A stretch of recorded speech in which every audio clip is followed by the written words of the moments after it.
Olá, queridos amigos, queridas amigas, que a graça e a paz de Jesus esteja com cada um dos amigos e que todos tenham realmente um dia bastante prazeroso e deleitoso ao lado do Criador do Universo.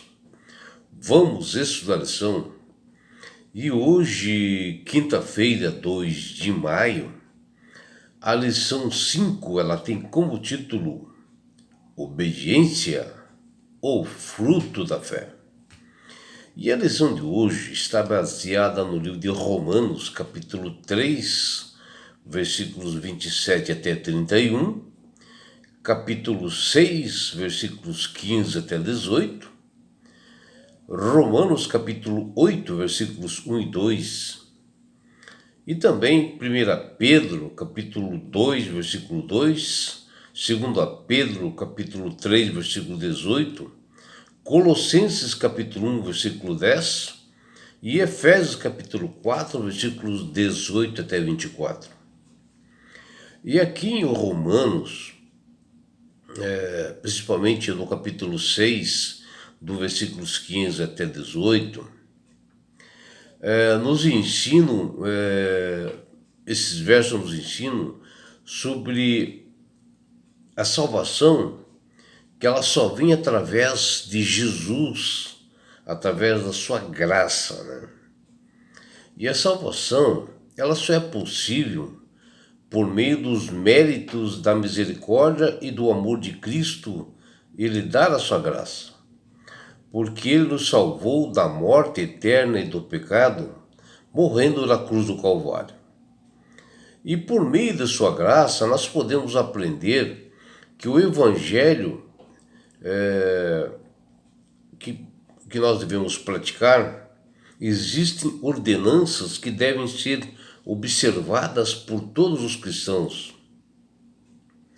E por isso que Jesus disse lá em João 14,15, se me amardes, guardareis os meus mandamentos. Né? E a justiça de Jesus nos justifica e nos dá poder para que nós possamos obedecer e nós fazermos isto por fé e obedecer realmente essas leis divinas por amor, né? E na época da Idade Média, quando os reformadores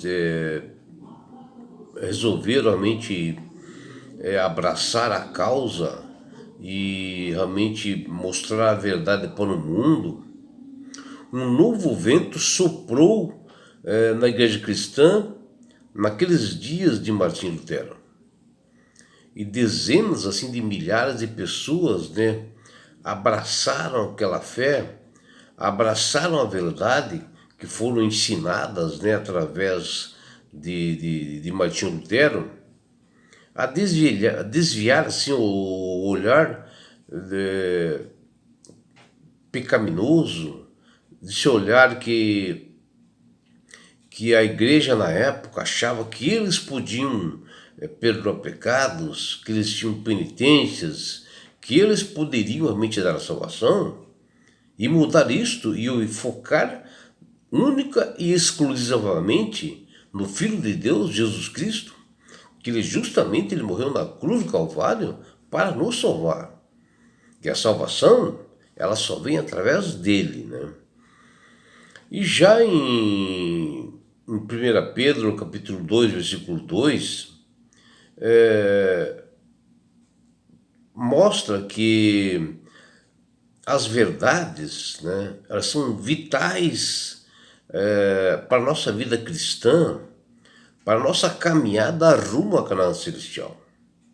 E a nossa vida cristã tem que ser um conhecimento, um desenvolvimento espiritual, um crescimento, observando o que diz as Sagradas Escrituras na sua íntegra, né? E os reformadores da Idade Média, eles faziam justamente isto, né?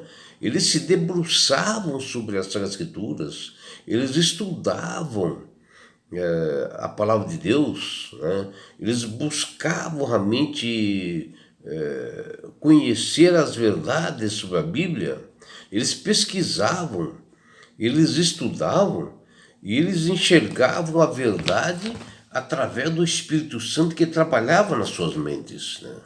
Mostrando ali a verdade para cada um deles.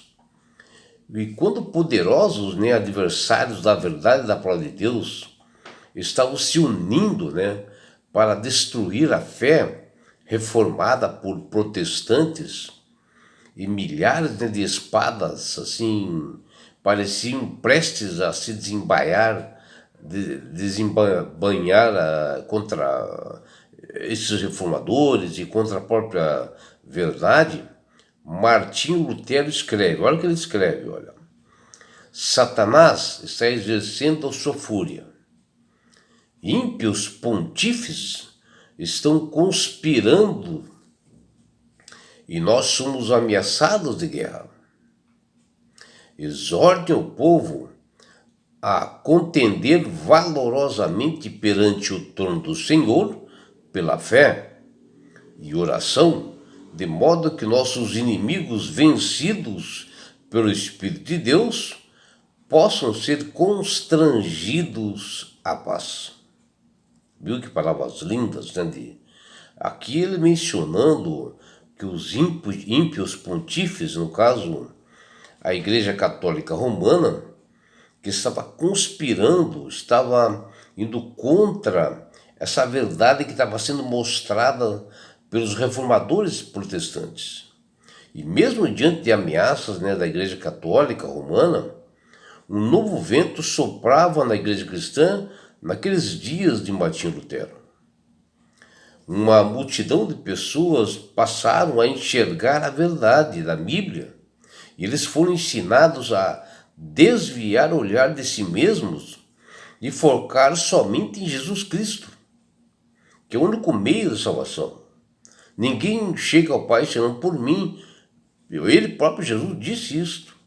E durante a Idade Média, as pessoas pensavam em ganhar salvação através de penitências, através de pagamentos de pecados, através de missas, através de touros, através de sacrifício de animais, peregrinações. E depois da reforma de Martinho Lutero,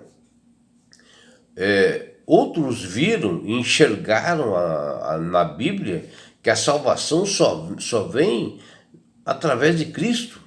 Descobriram a graça que veio através do Filho de Deus que morreu na cruz do Calvário.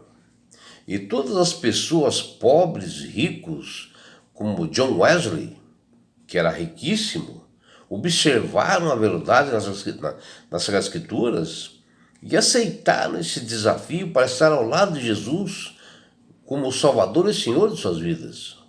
E viram que salvação não se compra, não se paga. A graça nos transforma através de Jesus. O inglês Wesley, um dos fundadores do movimento metodista, ficou comovido ao ler a introdução de Lutero aos Romanos. E ali ele entendeu o verdadeiro evangelho e sentiu-se atraído por Cristo, que o levou a buscar um crescimento na graça. E ele compartilhou isto com outras pessoas, até ele traduziu outras Bíblias para que mais pessoas fossem alcançadas. E Wesley exclamou: senti que confiava em Cristo, através dele somente que vem a salvação.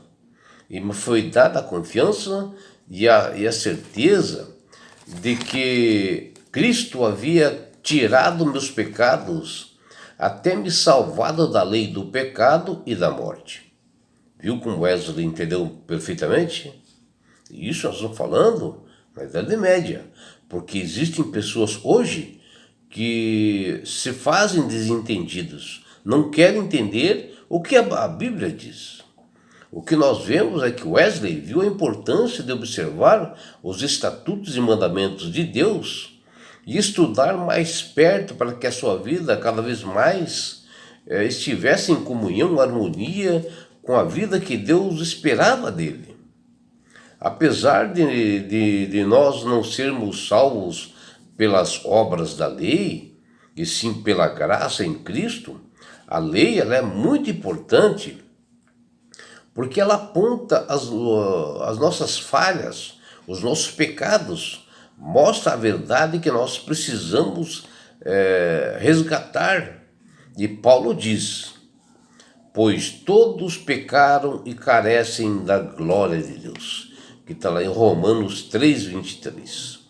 E assim, todo pecador observa a lei, se arrepende, e o Senhor gratuitamente o justifica por sua graça mediante a redenção que há em Cristo Jesus, que fala em Romanos 3:24. Imagina você, assim, um país sem lei, e falar assim, ó, só o amor basta, né? Como muitos ainda falam hoje, né? O amor, mas não observam leis. Imagina um país assim, sem uma lei rígida para que possa monitorar as pessoas. Que bagunça seria, não é mesmo? E assim também é a lei de Deus que revela a malignidade do pecado, quanto as pessoas são más e necessitam de um Salvador. E a remuneração do mal, Paulo fala, ó, porque o salário do pecado é a morte, que está lá em Romanos 6:23.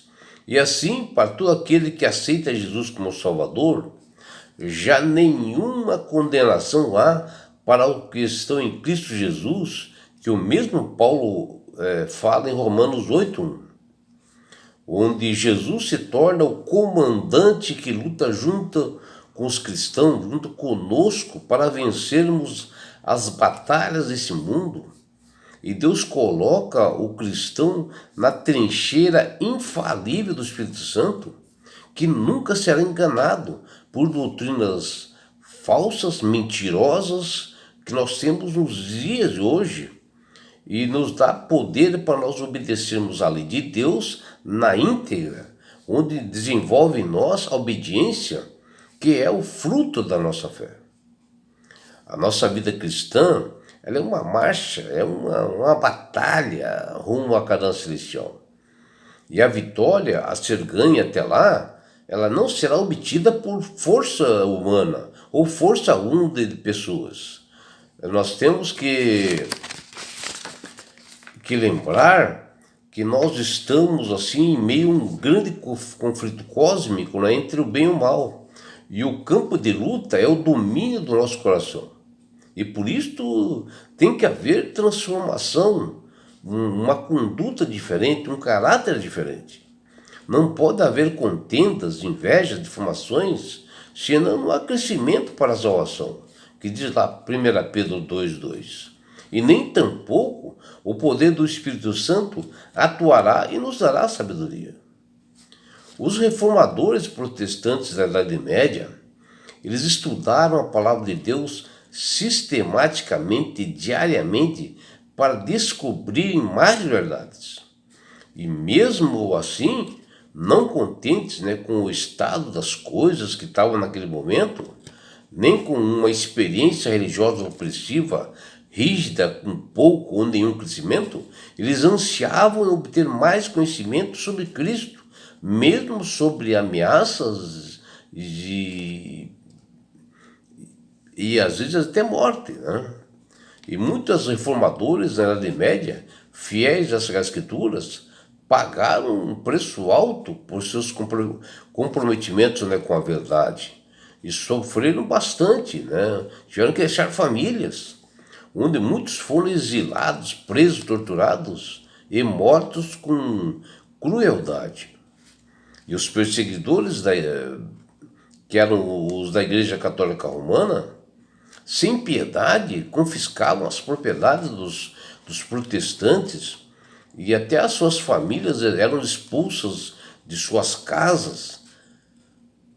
Mas mesmo assim, mesmo ele sofrendo essas perseguições, né, essas maldades provocadas pela igreja da época, o interesse que estava no coração de cada cristão, de cada fiel a Deus, não era aqui neste mundo, pois eles sabiam que aqui eles estavam peregrinos, como nós estamos peregrinos.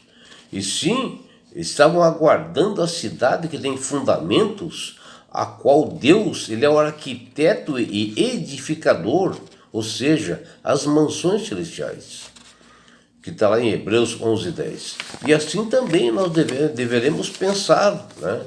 Que aqui nós somos de passagem e nós temos que preparar para o grande encontro com Jesus, que está muito próximo. E é por isso que Deus tem falado com todas as pessoas para aceitarem a Jesus como Salvador e Senhor. Porque a partir do momento que você aceita Jesus como Salvador e Senhor, quando o Espírito Santo começa a trabalhar na sua mente, você passa a ser uma pessoa sábia, passa a manusear melhor as Escrituras, passa a entender a verdade e passa a não ser enganado por doutrinas falsas que estão hoje no meio de nós. E não é só isso, meu amigo, minha amiga. Quando você aceita Jesus como Salvador e Senhor somente, você ganha de Deus esse presente que chama-se salvação. E com isto, na segunda vinda de Jesus, que está bem próxima, porque ele deu os sinais para isto, está prestes a vir, ele irá levar você, a sua família, todos nós, para as mansões celestiais. Um lugar, meu amigo, minha amiga, de onde lá não haverá morte, não haverá mais dores, não haverá mais aflições, não haverá perseguições. Você estará no céu, na grande bodas do Cordeiro Jesus, onde você terá a oportunidade de ver a Cristo face a face. Você poderá ver seus entes queridos, abraçá-los. Que maravilha, não é, meu amigo? Minha amiga. E sabe por que Deus quer fazer isto com você, meu amigo? Com você, minha amiga? Porque Jesus te ama. Abraços do seu amigo João Carlos Amorim.